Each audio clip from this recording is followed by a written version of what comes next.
and thanks for joining me here at the Cannes Film Festival. He said he wanted to make a masterpiece before the decade was out. The film geek who made good, Quentin Tarantino, is the stuff of Hollywood legend. 15 years ago, he was here at the festival with his film Pulp Fiction. It won the big prize, the Palme d'Or. Now he's back with Inglorious Bastards. It's a World War II epic starring Brad Pitt and Diane Kruger, and it's the hottest ticket in town. An American Secret Service outfit lives deep behind enemy lines.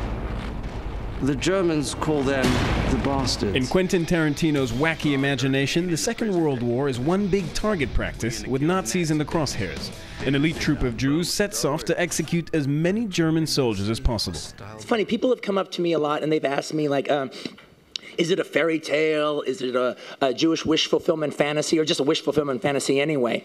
And, well, there are aspects of that. Killing Nazis. Yes, sir! We will be cruel to the German, and through our cruelty, they will know who we are.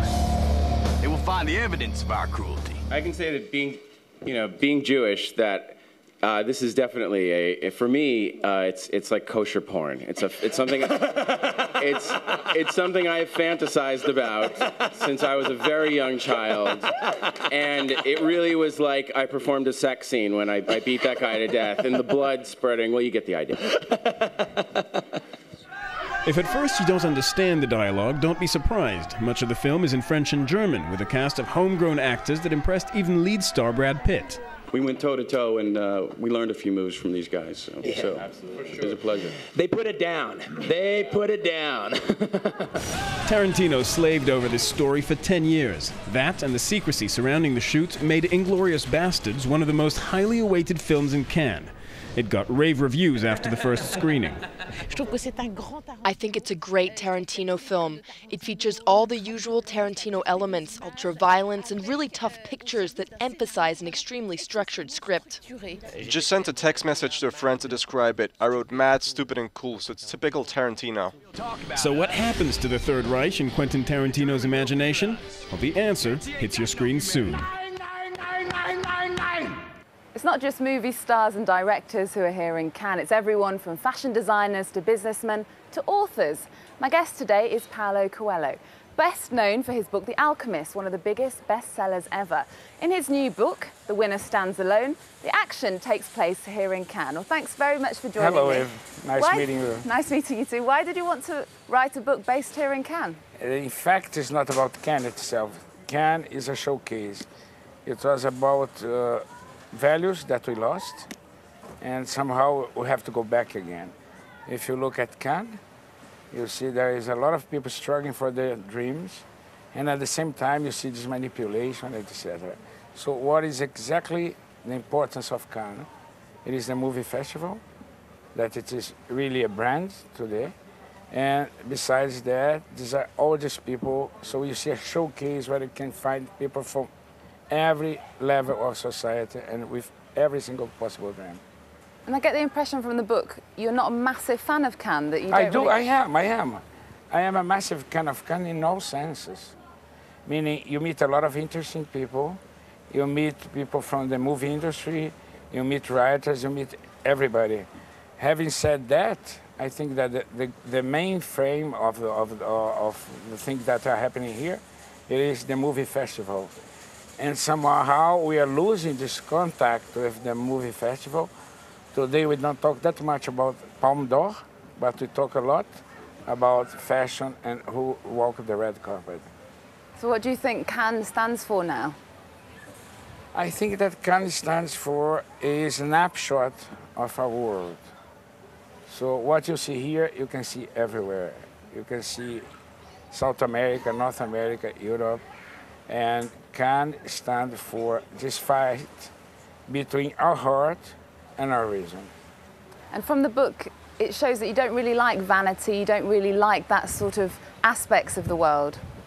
Well, it's not for me to judge my own book, but in fact, as Solomon said 3,000 years ago, vanity of vanities, everything is vanity under the sun. What I mean is that somehow vanity pushes you to do something that at the end of the day you are proud of. Am I proud of my readers, of my books? Yes, I am. There is vanity in that? There is vanity in that. But having said that, vanity per vanity itself, you know, it makes no sense to me. So vanity can be a really important motor to push you, or you can stop at vanity and don't go beyond. Your other books have a philosophical message and a philosophical journey often. Is this one like that, or is it different? I would say that, no, it's not different. Somehow, all my thoughts are inside this book. But at the same time, well, you have to take a snapshot and leave to the reader to judge. I'm not here to criticize Cannes. I'm in Cannes at the end of the day, right? I'm not here to say this is right, this is wrong. But how do we see what goes behind the scenes? So The Winner Stands Alone is about what's going on behind the scenes that not many people know. They think, oh, writers, they want to go to Hollywood. It's not my case. I always forbade the selling of the rights of my books into movies because I don't think this is a natural consequence of a book. But now your book, The Alchemist, is being made into a film. Not only The Alchemist, but 11 Minutes and Veronica Decides to Die. Because somehow you change your mind based on people that you meet. So if you trust this person, if you think they're going to do a fantastic work, yes. But all the other books, for example, we get tons of propositions every week, including The Winner Stands Alone, and I say, let me find the right person. And then when I find the right person, I'm there. Okay, Paulo, thanks very much for joining us. My pleasure. Enjoy the rest of the festival. Thank you. Well, like in every good movie, music plays a big part here at the Cannes Film Festival. Every night, the stars hit the red carpet accompanied by some top tunes. In today's Cannes by Night, we meet the man behind the scenes who picks the music, the official festival DJ. Since 2003, one man is responsible for the soundtrack of the most glamorous staircase in the world, Michael Canitrot. This young 27-year-old DJ now has a solid international reputation. This is the greatest film festival in the world, so obviously mixing here opens up a lot of doors. And what's interesting is that I got the opportunity to play outside the regular club circuit. For instance, I mixed at stores' inaugurations, and hotels.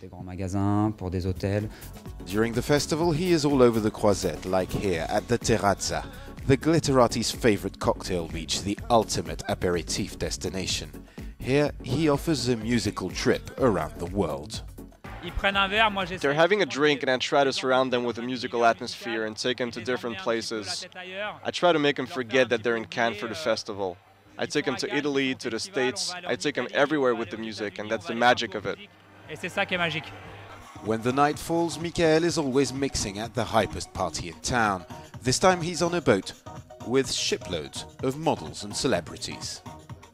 I enjoy mixing during the day at the red carpet, and I like doing it at night at parties in the clubs.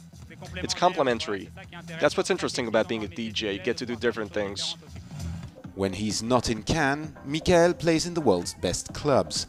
From Miami to Paris, the French touch is in good hands.